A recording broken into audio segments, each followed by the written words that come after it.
You guys record and don't stream, though, right? Mm-hmm. Okay, here we go.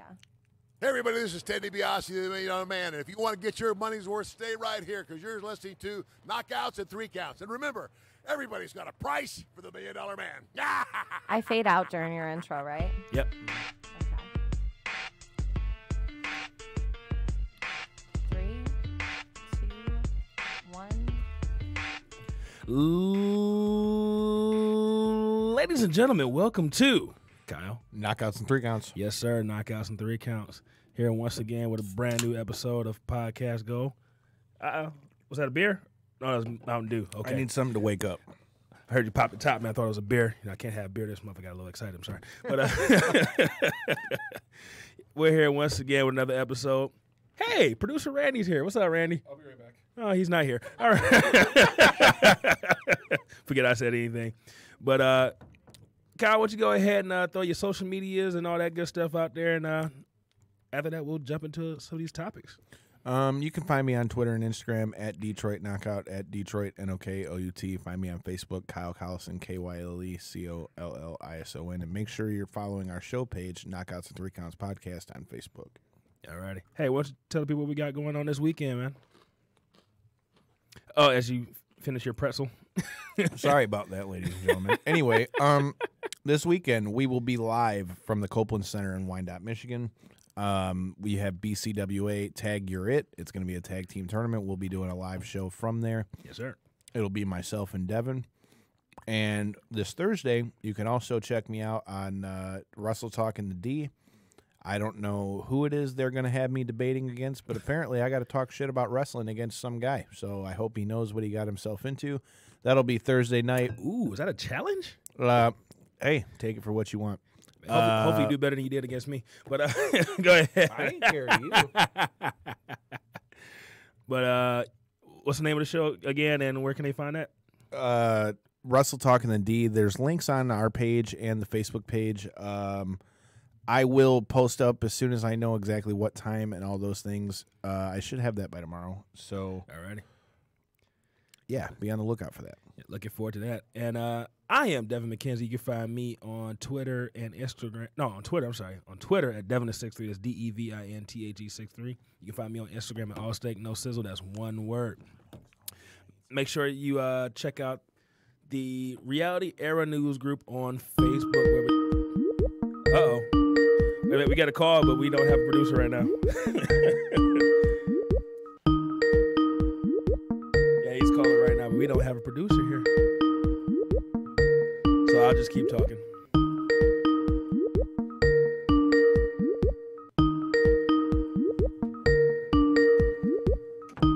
Yeah, Randy, I've never seen Randy run that fast before in my life.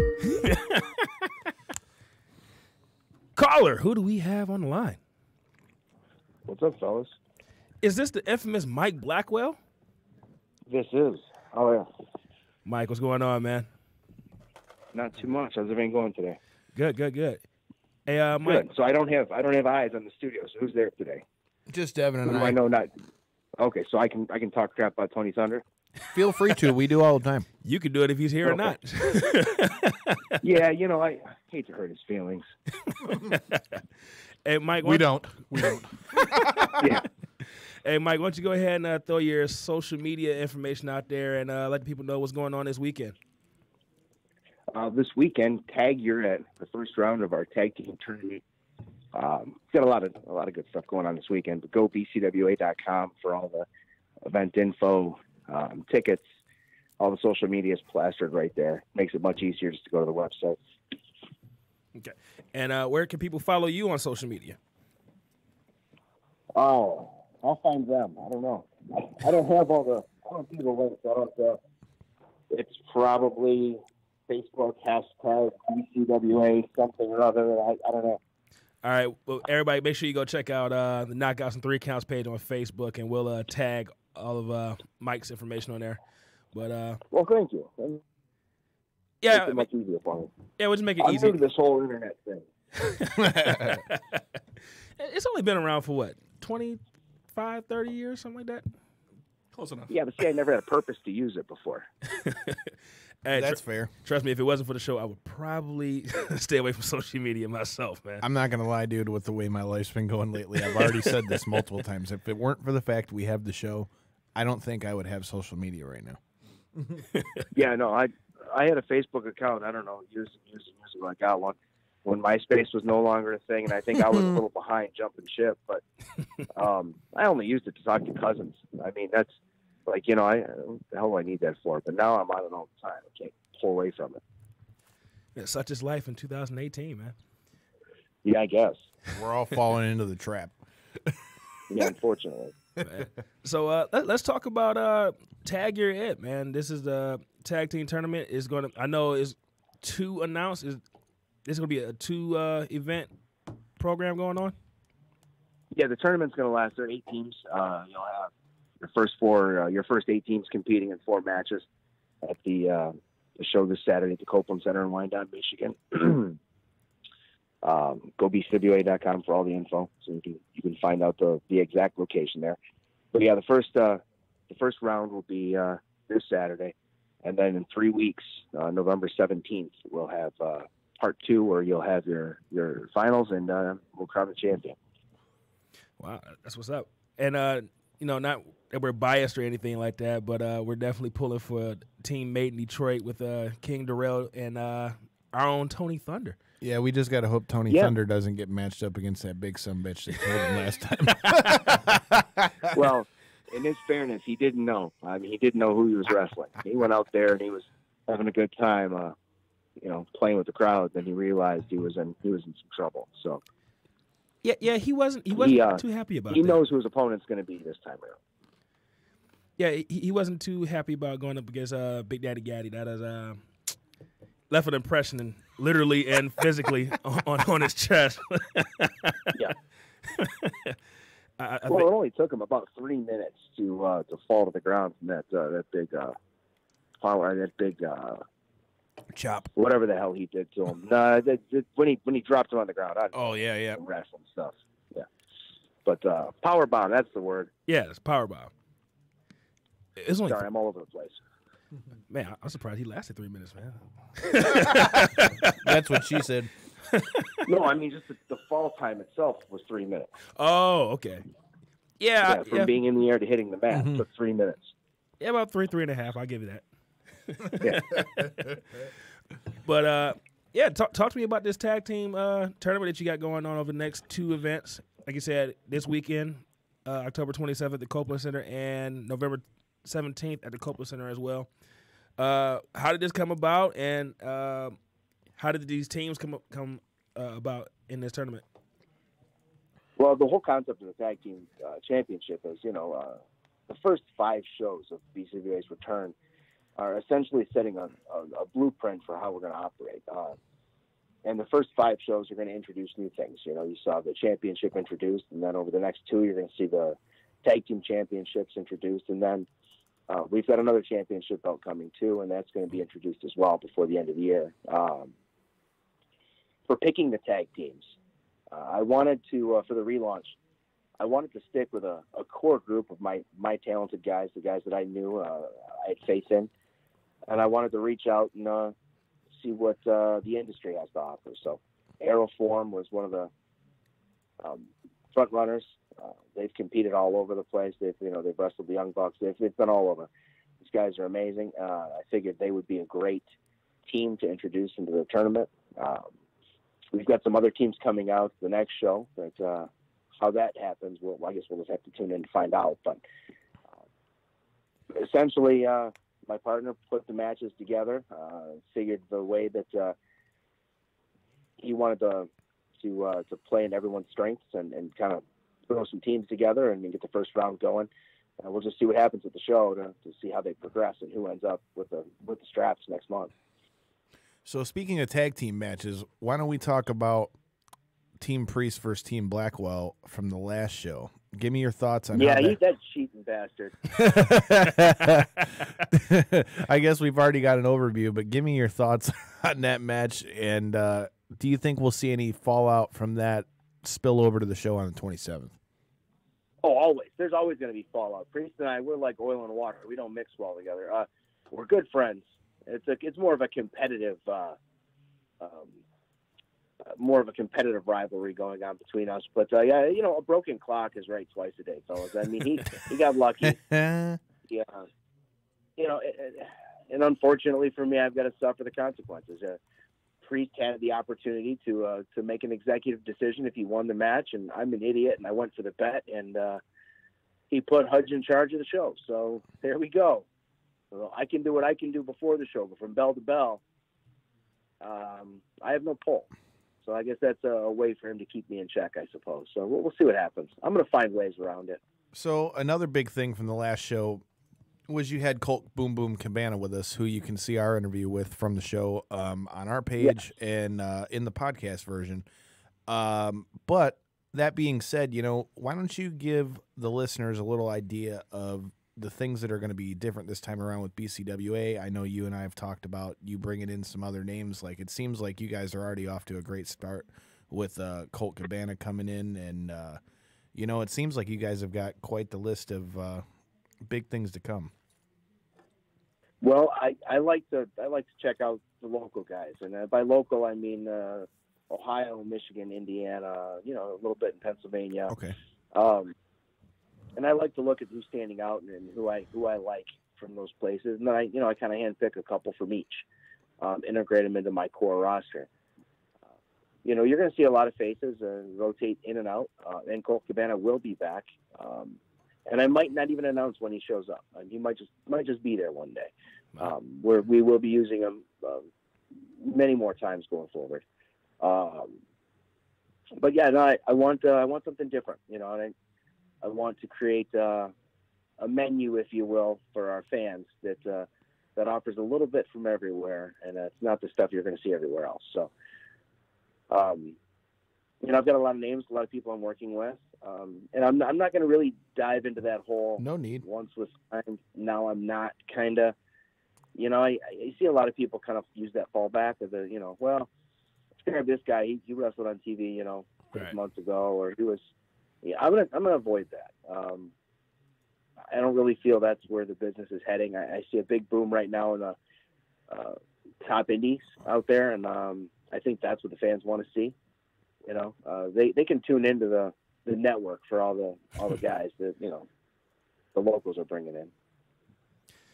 Well, it's funny you bring up top indies. That brings me to my question. Colt Cabana, who we had on your show and we had on our show, he was All In, which was basically like the Super Bowl of independent wrestling. What was your thoughts on All In, and would you like to be a part of the next All In? Hopefully we can get that here in the Detroit area.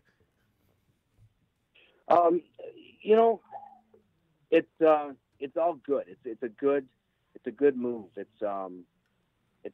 Right now is a good time to be a wrestling fan, I guess. And I'm trying to jump on that bandwagon. I've never really been much of a wrestling fan, but I see a lot of good things happening, and the people that the diehards, the real wrestling fans, their voices being heard, and shows like this are able to happen. I talked to some friends of mine that are pretty active in the national independent scene, and they say that the merchandise sales are fantastic. They make more merch sales than they do at any booking that they'll take. It's a good time right now, I think, to be an aspiring wrestler, and I think it's a good time for the small guys, the small promotions, to kind of go out there and give the fans something new, and maybe get some people out of their houses and get some asses in seats and watch some shows. So I support All In indie wrestling. It's never going to die. It's always been popular, and I think right now it's on an upward swing. So it's only going to get better over the next couple of years, I think. So another thing from the last show you did at the Copeland Center, the same as this one on the 27th will be. The first show we were at of yours was the one that was at the Yak Arena. Tell me a little bit about your thoughts on the venue of the Copeland Center. I definitely thought from being at the last show that, it provided a much more intimate feel, and it to me, raised the energy a little bit in the crowd because everybody was such close quarters. Give me your thoughts on the venue and your thoughts on between the two venues that you guys have had since you guys have come back. Well, I chose the Yak for a lot of reasons coming back. It was more of a statement. We're coming back. It's I've always believed go big or go home, and we made that successful and turned a profit, so that was bonus. It's always good. Our crowd was fantastic, absolutely. Over 400 fans there, which I haven't seen in a show in a while. Copeland Center, I chose because the max capacity is in the neighborhood of about 230 to 250 people. And I don't want much larger than that.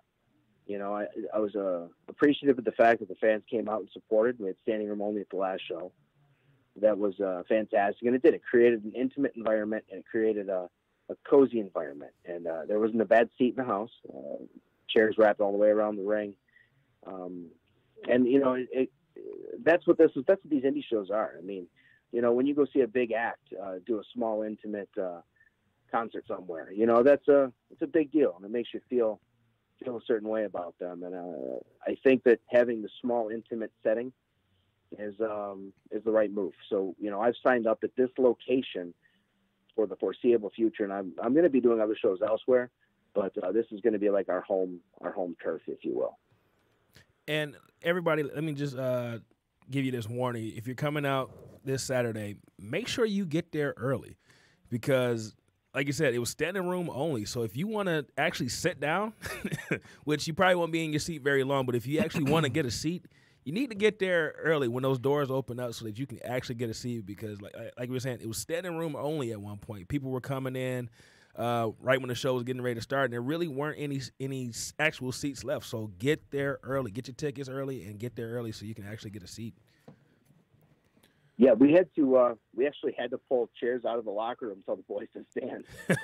Some of the boys had to stand up and get the chairs out there to the fans. And it's great. We've had a lot of support. This show, who knows? We're running against a lot. It's Halloween weekend. It's a lot of Halloween parties, a lot going on. So I have high hopes for the show. But the standing room only, I didn't anticipate that until December. So we're a few months ahead of my game plan. But yeah, and we're going to sweeten the deal. We've got some VIP things coming out. We're going to offer exclusive matches for people that come early, for VIP sales online. Wow. We're going to do a lot of fun things to make the show even better. So my big takeaway is we have a show. I nitpick it. I go through and I'm extremely critical. Whatever I find, even if it was successful or mildly successful, I try to find ways to constantly improve it. There's always going to be something changing, and there's going to be new improvements to the show, whether it be with talent or setup or production value or even concession items. We're certainly going to make it a better experience for the paying fans.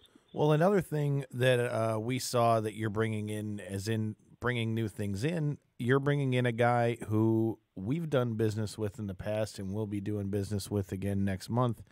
Our friend Orlando Christopher from Breaking Down the Ring will be making his debut for BCWA. Tell me a little bit about what went into bringing him in. And he's known for the deathmatch stuff. Could we ever see him doing any of the hardcore stuff there at BCWA? Orlando's got his own style. And I guess before I touch on that, I've known him for well over a decade. One fact, I don't know how much you know about him. He's over the last 10 years or so, he's had his hand in training a lot of the top Michigan talent right now. He's extremely knowledgeable. The guy's fantastic. He's a great worker. He's a good person. He's an asset for sure. But there was a certain thing I was waiting for before I started using him for the show, and I'm about exclusivity. I like guys that you can't see everywhere, and he's really cut down on his bookings. He's taking a limited number of bookings. He's only working a handful of shows, so that lined us up, and that was one of the reasons why I made the decision. We signed a multiple show deal with him, so he'll be there for the foreseeable future as long as dates align. And as far as the hardcore stuff, I like to offer a little bit for everybody, but that's not really my cup of tea. We're primarily a family show, and I think anybody can lay on a bed of thumbtacks. How you do it, I guess, is the art, but he's very innovative in his style, and he's just a fantastic wrestler. So I think he's going to entertain the fans regardless of what he does in the ring. I'm sure he'll have his chair with him, but as far as like deathmatch style, I that's not really my cup of tea. I like my ring to stay in perfect condition, and I don't like little holes in it. And it's not for everybody. But there are certainly alternatives out there for the fans that want to see that. But the general demographic is that you're probably looking at 10% of your wrestling fans. So if you look at the indie scene, you're a handful of people really that are going to pay the extra money to see that kind of match. Hey, Kyle, whenever you get a chance, man, could you post that video of him doing that coast-to-coast headbutt on the page, man? I'm not going to lie, that was pretty funny. I'm just saying. Oh, he fucked Shane McMahon up on that one. When I saw that video, I'm like, oh, my God, what was that? I have never seen that before. So I'm hoping to see that this Saturday at the Copeland Center. Look, dude, that had Shane McMahon, RVD, and all of them all together. So, what other talk time? What other? What else can we expect from BCWA this Saturday besides the tag team tournament? Well, superstar Bill Martell is going to take on the winner of a costume battle royal. So it's a fun little thing we wanted to do. Another battle royal. Why? Because they told me not to. So another battle royal. The fans love it. The boys roll their eyes at me. It's another battle royal. They roll their eyes. So like, oh man. Well, okay. They roll their eyes. So now we're going to make guys wear costumes to compete in the battle royal. And actually, I've got a couple people coming in for this show to help ensure that the superstar is going to have an easy title defense. So I'm hoping that everything works out. My guys come out on top in the battle royal, and superstar gets a nice, easy match. So you're going to have him in the title defense plus the costume battle royal. We got the first round of the tag team tournament. Orlando Christopher makes his debut against Barry Slammers. We've got Nolan Edwards coming in. He's a brand new guy, and he's going to have a pre-show match against Caesar Asher. I'm sorry. We've got what else do we have? I don't have the paper in front of me, fellas. So no worries. Yeah, so that's yeah, I think that about wraps it up as far as the show. We've got 8 feature contests and then 1 pre-show match. This one's really a focus for the kids. This is really a kids show. So we're going to have costume contests for the little ones. All kids 12 and under get in free. We'll have candy and all kinds of fun stuff. And then, that's really the theme for the Battle Royal, honestly. Just something for the kids to enjoy.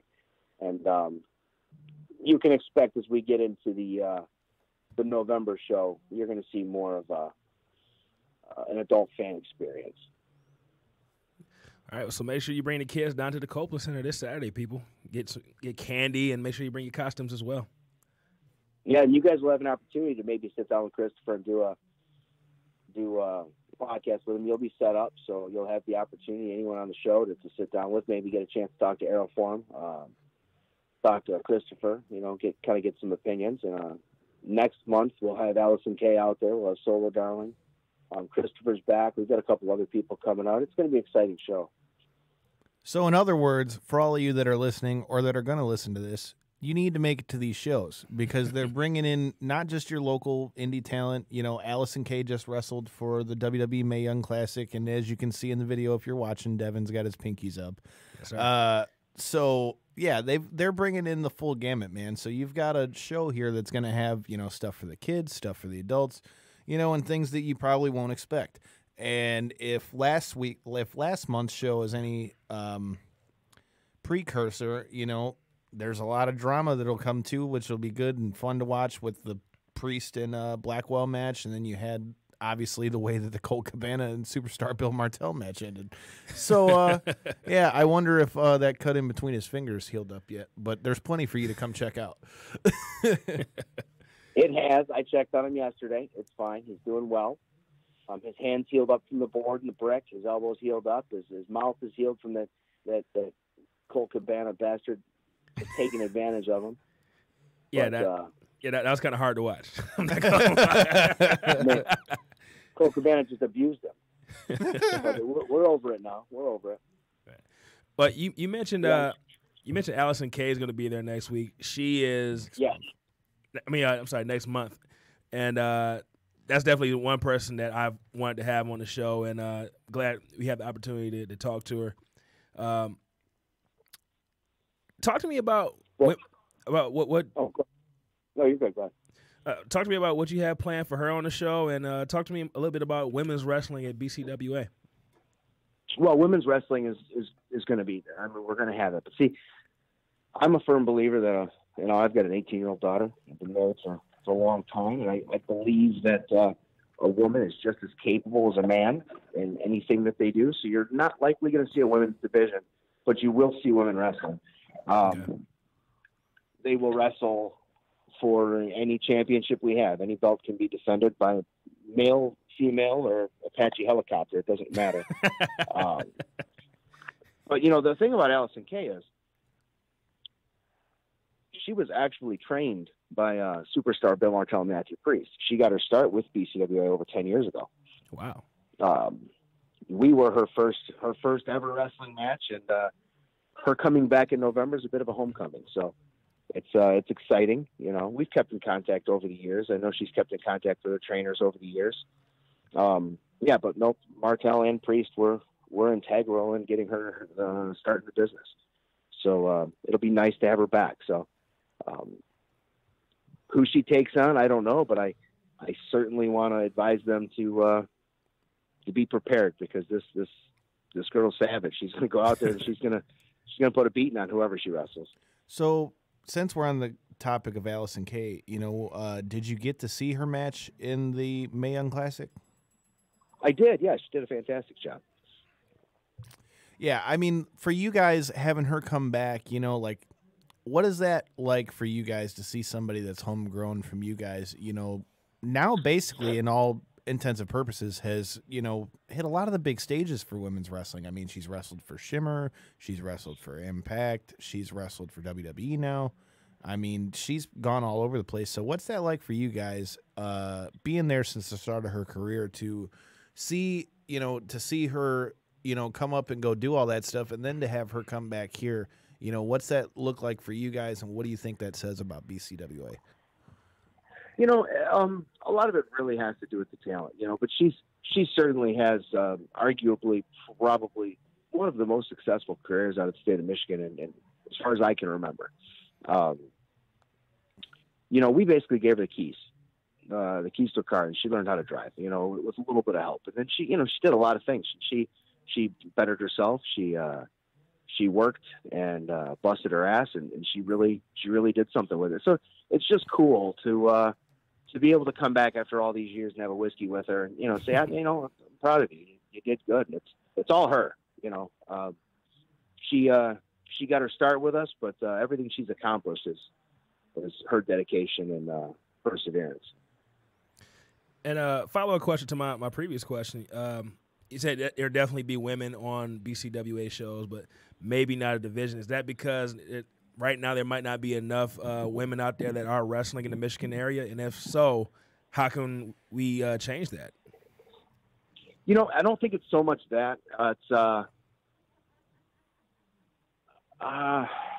We're in a different world, man. Let's just compare this to movies. Okay. I'm a big superhero fan. Me too. And Wonder Woman, they killed it. We just killed it. And it picked up a whole audience. And I think at this point in time, and I know my daughter and wife will agree with this, but women are tired of being grouped in a category where they have to compete and stay in their own lines. And as a father of an 18-year-old daughter, I'll be damned if I create that same category for my show. I'm not going to confine them to you can only wrestle other girls. To me, I'm against it. It's not something I stand for. There are companies out there that have female divisions, and there are some great and some terrible wrestlers out there. But I don't, they're there. So if you dig hard enough, you'll find a talented group of females that we're going to be using. But I'm just not going to confine them to specific matches where they must wrestle a girl. They could wrestle intergender. They could be in an intergender tag match. It could be in a multi-person match. And any title they compete for, they have the same opportunities that a man does to win it. I think that it's so dated at this point in time where you're confining anybody to a certain category and saying you must wrestle in this, you must compete in this, category. And a perfect example of that is for our listeners who watch Lucha Underground. You've seen Ivelisse go against a bunch of other people, Taya Valkyrie. Sexy Star was a Lucha Underground champion at one point. Yep, and even more than that, one of the hottest matches out on the indie scene right now is Tessa Blanchard versus Brian Cage. So that in and of itself, should tell you everything you need to know when you've got someone who, and both of them really, when you think about it, you've got Tessa Blanchard, who is TNA's, or I keep calling him TNA, it's just habit, Impact's women's champion, and you've also got Impact's X Division champion. If that's not a big enough statement as to the overall feeling that women can do anything that men can, which I completely agree with your thoughts on that in general, I mean, watch that match and tell either one of us otherwise at this point. So I'm definitely a fan of that. Because you never know what you're going to see. And let me say this, Mike. Kudos to you, man, for being that progressive and taking that hard stance. Because we've talked about Ronda Rousey on this show and how she broke barriers in the UFC. How Dana White said they would never have women in the UFC, and now there's 4 divisions there. And you're saying with BCWA that hey, if you're a woman and you want to wrestle, come on in. You can wrestle anybody you want. You can wrestle for all the championships. So kudos to you for being that progressive and laying that out there for all the women out there that don't want those barriers put on them. Yeah, I just think it's time. Because you could look at any underdog story back in the day. You can say, well, there's a size difference. Women can't compete, and they're physically not capable of doing the same things. Well, that's bullshit. Because you see a smaller, more athletic guy take on a big guy all the time, and you see upsets. I mean, I just think it certainly is time to break some of those boundaries, and that's what I'm doing. BCWA is there won't be a boundary that I don't either tread on or stomp over before I'm done. That I'm certainly not okay with the status quo. I'm not comfortable with it. I'm not okay with. I'm just not okay with following the line and following traditions and towing the line and doing what everyone says you should do. In fact, if enough people tell me I should do it, I'm probably out of spite not going to do it. So Allison Kay is going to be a good example. Solo Darling, she's out of Chikara. She'll be there for November as well. And I can assure you that they're not going to be paired up against each other. They'll be wrestling men. It's certainly time. I think that if others follow suit, we're going to make this indie wrestling boom exciting.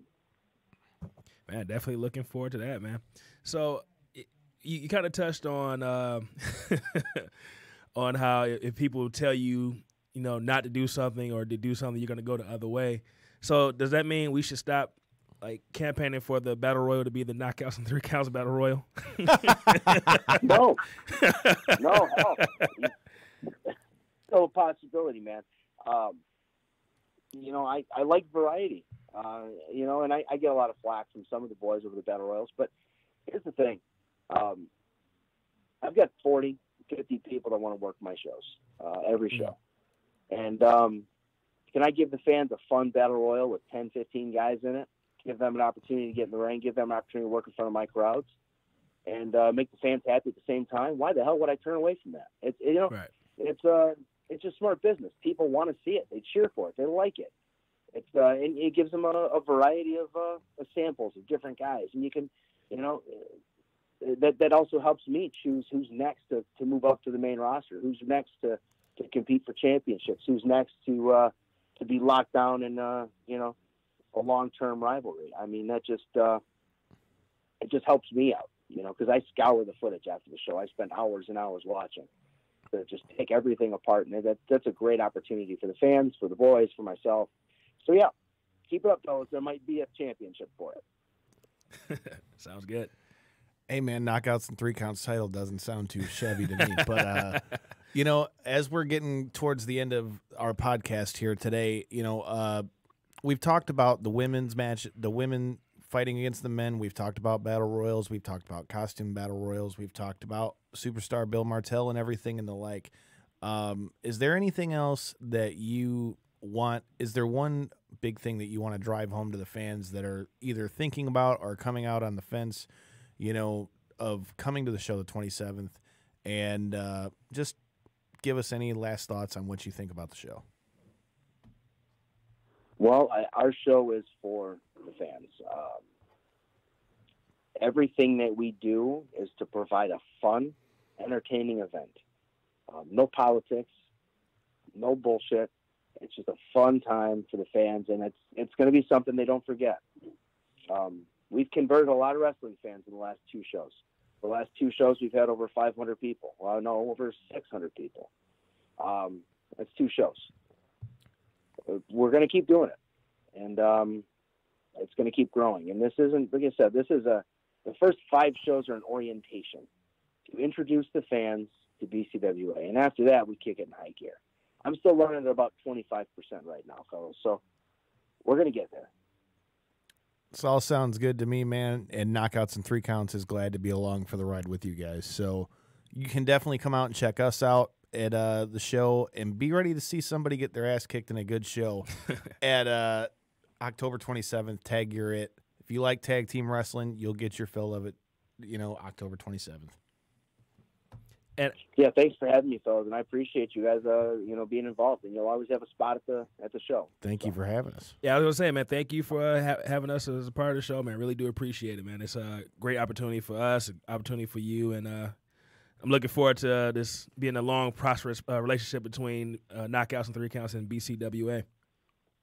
Oh, it's going to be good, fellas. It's just the beginning, and that's, I guess, to really drive home to the fans. That's the thing. It's you want to jump on the ground floor. Right, so get involved now because it's going to be around for a while. I'm booked through 2020. That's not going to change, so it's a long run. All right. And before you get out of here, Mike, why don't you go ahead and tell the people one last time all the information they need to know about this Saturday? At Copeland Center, Wyandotte, Michigan, Saturday, 6 p.m. If you get your tickets online now, which I guarantee you buy them online, you're guaranteed to have a seat. I can't say the same thing come Friday evening. I might, who knows where we're going to be, but we're doing well. So far, the turnout looks great. Go BCWA.com, the event page. You can buy your tickets online. All the information for the event, all the social media tabs are right there. Facebook, Instagram, Twitter, it's all right there. So check us out, and we'll see you at the show. All right, Mike, thank you very much for joining us, man. We will see you Saturday. Thanks, fellas. I'll talk to you guys soon. All right. Cool. Take it easy. All right. Yep. All right, that was Mike Blackwell, people. Make sure you check out that show this Saturday. And get to see Tony Thunder. Hopefully he doesn't get his Hopefully nipple. he doesn't die this time. Hope he doesn't get his nipple chopped off again. Especially since his dad's going to be at the show. That would be kind of bad. Oh, man. Please. Wait, where's the camera? Please, Big Daddy Gaddy, please don't chop his nipple off this time. Please do it. If you're going to do it now. That would be the perfect time to do it. But since we're on the conversation of women's wrestling, and that's something we've talked about near the end of the show with Allison Kay and all those things. Are we talking about Evolution? Well, I was going to get to it, but you kind of stole it out of my mouth, you asshole. Anyway, we're going to talk about Evolution this Sunday, which is going to be the first ever all-female pay-per-view. I know me personally, I have high hopes for what this could turn into. As we talked about with DX coming back last week, I'm a big fan of seeing some of the faces from my childhood. Like even though Devin still hates her, I'm happy to see Trish and Lita come back. I love Lita. Molly Holly coming back, I think is great. There's a few other names I can think of that I love hope Molly were there or hope will show up. But honestly, man, I don't know about you, but one of the biggest things that I am looking forward to coming into this is one thing we've talked about on the show when it comes to Ronda Rousey is that people felt like her interviews were not maybe as good as they could be. To me, I feel like you're looking at me. Well, I mean, you are one of the ones who shit all over it, but I wouldn't say I shit yes, all you over did. it. I'm You just totally saying that shit she on needs it. to work But on it. That's all. I'm just gonna say that, in my opinion, I feel like her interviews leading up to this match with Nikki Bella and her work on social media to help hype it, I think she stepped up her game in every area, and I feel like the interviews have been pretty good in my opinion. What are your thoughts? Yeah, I feel like she's definitely getting better. I mean, I'm not going to say she doesn't have work to go. Yeah, that's what it is. She still needs to, still needs to put some more reps in. She's definitely getting better. But, oh, geez, here we go. Last week, she cut the big promo against Nikki Bella where, she said basically the only reason she, got the name that she does because, she was banging John Cena and then he kicked her out the door. And the only question I have is that had Ronda not been the name that she was, would they have allowed that to be done on the show? Like if that was Sasha Banks or Charlotte, well, maybe not Charlotte, but if it had been like Sasha Banks or Alexa Bliss, would they have been able to use that same comeback? Or was it because Ronda Rousey is who she is, she can get away with it? That's the only question I had about it. I mean, I was surprised that they went there because I haven't really heard anybody talk about, the whole John Cena, Nikki Bella breakup really on TV since it happened. So, I mean, it's got to be nice to be Ronda Rousey. Have that name. I mean, I've got a couple thoughts on that. Like, on one hand, I totally see your point, and I do think her name may have something to do with it. But that being said, considering how much the situation between Nikki Bella and John Cena has all the media attention it does, I mean, it's not like we're talking about something that people don't know about. It's not like we're not talking about something that it hasn't been well publicized. Right. But as far as like other characters, no, I agree. But I mean, that's what I'm saying. Another thing with that, I don't know necessarily that I would think that they would shy away from that, but I do feel like with a character like Ronda Rousey, I kind of think when you're like when she's going to say what she's going to say, I mean, think about it. She's coming from the outside world and all that stuff. And I feel like if you have her come in and do these prim and proper, promos, when if you watched any of her MMA career, whenever she was about to fight somebody, I mean, she was never shy to talk a little bit of shit. Right. So for anybody to think that wasn't going to be what the WWE was going to do here, I think, to me, man, I think that you're not paying attention close enough. Like, to me, I'm not surprised by it. I mean, it was an eye-opener. That's what it was. It was to get people who were casually watching to be like, oh, shit, was she supposed to say that? And if you're listening to the show, we're talking about it right now. So clearly it did what it was supposed to. Quick question. What do you think should be the main event of the Evolution show? Want me to run through the card real quick? I think the title match. Which one? I think, oh, man, yeah. I know it's not going to be, but I think it would be great if it was. I think Becky and Charlotte should be a main event. And I say that because I feel like their match at Hell in a Cell Super Showdown had some light to it, but I feel like it didn't get the plug that I think it should have. Because honestly, it's no secret, I'm a big fan of both of them. I think that's got a great feud written all over it, especially now that they've finally been able to transition Becky into more of a heel with some of the things that she's done. Right. I think that would be the best way to finish it because I think that match needs to have time, especially when you're talking about a last man standing match. I agree with you. I definitely think that should be the main event. Holy shit, mark it in red. It's not going to be, but I think it should be. And I'm looking at the Battle Royal participants. I didn't know this, but some of the alumni that's going to be in there, we have Molly Holly, Kelly, Ivory, Tori Wilson, Michelle McCool's going to be in there. That doesn't surprise me. But the one that kind of surprises me is Miss Alundra Blaze is going to be in that Battle Royal, man. I'm cool with it. I was a big fan of Alundra Blaze back in the mid to early 90s, so I'm definitely looking forward to that. You're going to have the finals in the Mae Young Classic as well. Rhea Ripley is going to be on the show challenging for the UK Women's Championship.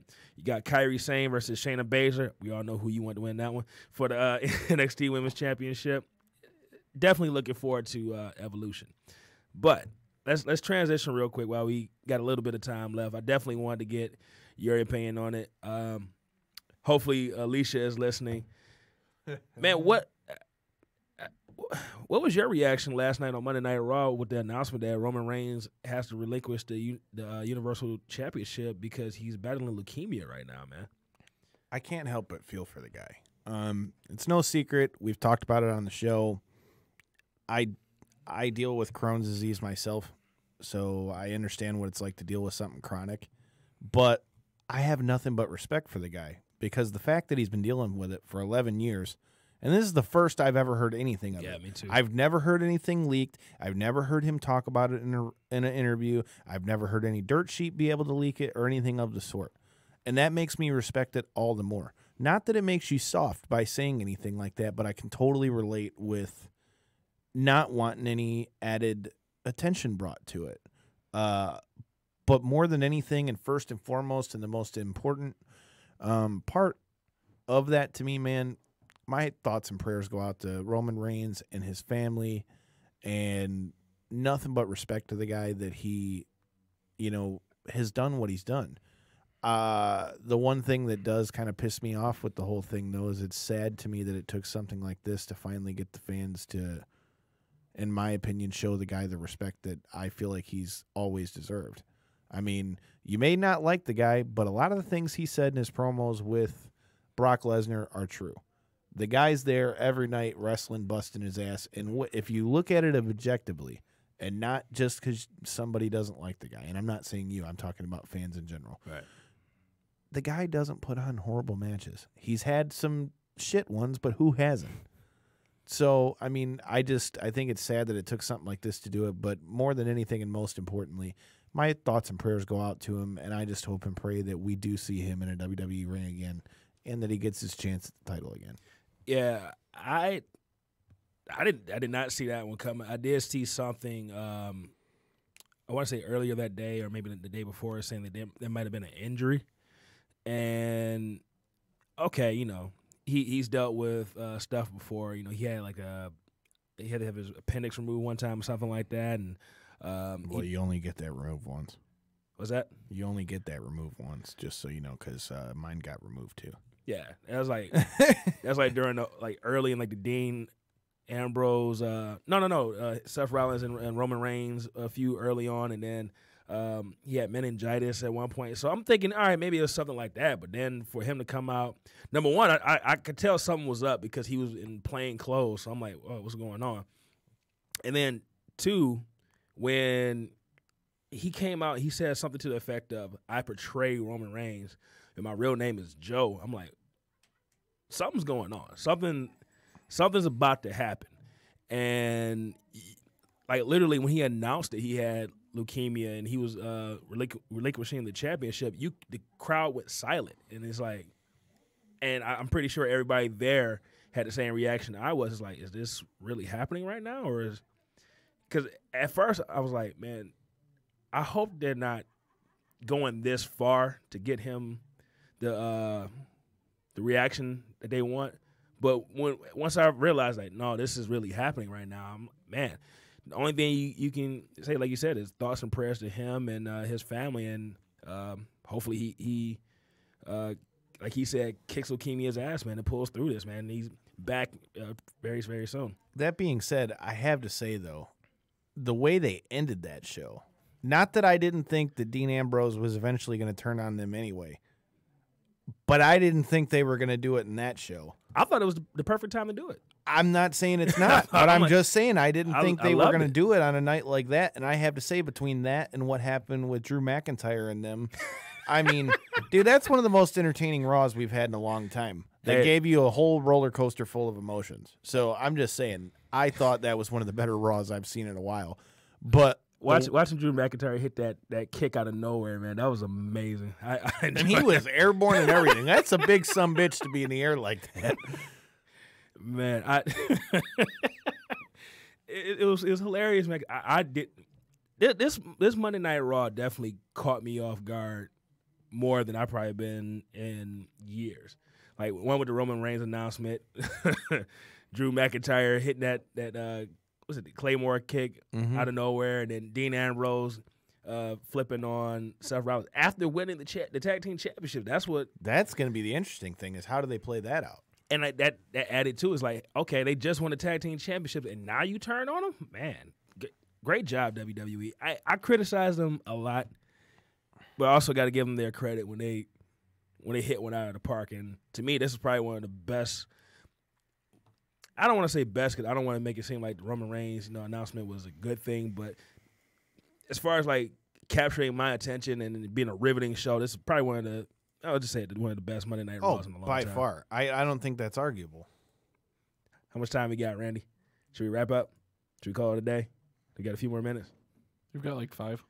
5 minutes. All right, what you want to talk about for 5 minutes, man? You don't have to use it. How It's about just all you have left? Oh, how about since Tony Thunder brought it up? If we're paying for it, we're using it. So since Tony Thunder brought it up, what do you think about 50 Cent and Bellator, and do you think it's really going to do anything? What?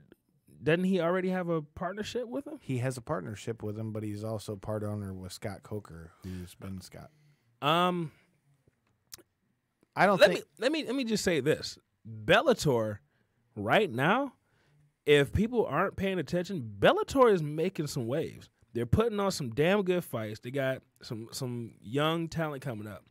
To me, right now, one of my favorite up and coming fighters is MVP Michael Venom Page. And he has a fight coming up. I forgot when. I think it's before the end of the year. But people need to pay attention to what Bellator is doing. They are putting on good fights, man. And they are. I never thought I would say this. Because me and my boy Beans, shout out to Beans, we used to joke about Bellator being Bella shit because they used to put on shit matches, and they are definitely catching up with the UFC. They're not there yet, but they're working their way up. I mean, Bellator's got some great talent when you really look at it. They've got Mike Chandler under contract. They've got, let's see, who are some other names? You've got Douglas Lima. You've got, and in the heavyweights, they brought back a bunch of old names. I think having 50 Cent with them, it doesn't hurt. It doesn't hurt, doesn't and hurt I at don't all. think it can hurt because the reason I say that is, whether you like 50 Cent or you hate 50 Cent, the guy is smart business-wise. When you look at it this way, the man took vitamin water and bought it for, I forgot, it was not nearly what he sold it for. He $17 in a hot and ready. That's what he paid for it. He bought it for nothing and made it into multi-million-dollar investment. And if he's going to come and do that with Bellator, anybody that really thinks that Khabib is going to go to Bellator, you're smoking some crazy UFC's shit. not letting him go. But I don't think it can do anything but help. Dude, they just signed somebody big. Damn it, I'm drawing a blank. Keep talking. I might think of it. You mean We the People? Oh, just kidding. No, they just signed somebody from UFC, man. So my only issue with Eddie Alvarez. That's what they just signed. Eddie Alvarez. I thought he was getting ready to sign with one FC though. They made that official. I heard that he was close to a deal with ONE FC. Did they announce that? Maybe it's official? not Eddie Alvarez. No, because I heard he's going to sign with ONE FC. Well, you're right. All right, go ahead. But my whole thing with Bellator is I totally understand, especially being a wrestling fan, the value in somebody already having a name. I'm a big fan of Frank Mir. I'm a big fan of Fedor and all the old names they're bringing back. I think I have an idea who this might be. Oh, jeez. Hello? It's me. I love how this guy comes in the last 2 minutes of the fucking podcast. It might not even be 2 minutes. Good night, everybody. That's my thing lately. That's what I do. Well, at least we got Blackwell to promise that you're not facing Big Daddy Gaddy this time. Oh, man. I don't know what was up with that. All I know is I heard a lightning strike, and then I passed out. Next thing you know, I'm in the air getting power bombed. That's all I remember. He chopped the shit out of me. All right. For those who don't know or wasn't there and don't remember, his hands is like frying pans. Do you remember? I told you what he just does. happened. Wait, do you remember that, or did someone tell you that happened? When I came to after, all I remember was seeing like really big hairy titties, and like this dude took his shirt off, like trying to cover me and stuff. And I'm like, man, this is an ugly woman. And I realized it was a dude, you know. And that's when I realized I shouldn't have been in there at that time. So, Tony, since we're on short time, why don't you tell the people a little bit about your match coming up this Saturday? Oh man, made in Detroit. Me and Darrell Jackson, we taking out anybody that steps up. And you know what? I heard of some paper chasers. This dude looking like John B. The dude who looked like he was beating on Jill Scott in that Tyler Perry movie. We coming after him. I don't care if he got a mohawk or not. I don't care if he rapping with Tupac or singing or whatever it is. Just know that this Saturday, be there. It's going down. We coming for them titles, man. It's just like that. All right. Well, we got to get up out of here. Tony, why don't you go ahead and throw your social media out there to the people real quick, man? Tony Thunder everywhere. Google me. I'm out. All right. Mr. Collins. Fuck your couch. And he tried to steal my shit, you piece of shit. I already did. Fuck you. Man, that hurts, bro. Mr. Collison, why don't you go ahead and throw your shit out there, man? Well, you don't want me to throw my shit out there. We're live on video. I mean, I could do that, Wow. but anyway, you can find me on Twitter and Instagram at Detroit Knockout, at Detroit Knockout. Also, make sure you follow the show page, and make sure, guys, when you see these videos, I know a lot of you guys are watching, and we greatly appreciate it. Spread the word to your friends, those who may not be watching. Like that shit, share that shit. Roll that And, shit. Like that shit. Yeah, you beat me to it. I was going there next. But anyway, yeah, come out to BCWA October 27th, Thursday. Check me out on Wrestle Talk in the D. I will have the particulars with that up tomorrow. Watch me cut this kid up. You guys having a knife fight, man? So I am Devin McKenzie. You can find me on Twitter at Devin63. That's DEVINTHE6. Crickets are so loud. I know that was very, very loud. You can find me on Twitter at Devin63. That's DEVINTHE63. You can find me on Instagram at All Steak No Sizzle. That's one word. Make sure you check out the Reality Era News page on Facebook. We talk wrestling in there. It's a nice little group. Go ahead and join. Hey, if you're looking for a car, check out SouthfieldQualityCars.com. Once you find a vehicle you like, hey, I like that Chevy Spark right there. Shout out to Randy. Once you go in there, What's wrong with a Chevy Spark, Kyle? You know, I was about to say your license plate number. I'm not gonna put that out there. That was where I was going next, but fuck it. I'm like, maybe I shouldn't do that. But once you see that Chevy Spark, you go in there, use the reference code 19309. That's 19309, and you'll receive $500 off your purchase. Don't get a blue one. Randy bought all the blue ones. With all that being said, people, Fuck your couch. you don't have to yell, man. You really don't. I had to. Tony tried to steal my shit. I had to cement it. Until next time, people. Peace. Peace. Come to BCWA. Copeland Center. Wyandotte.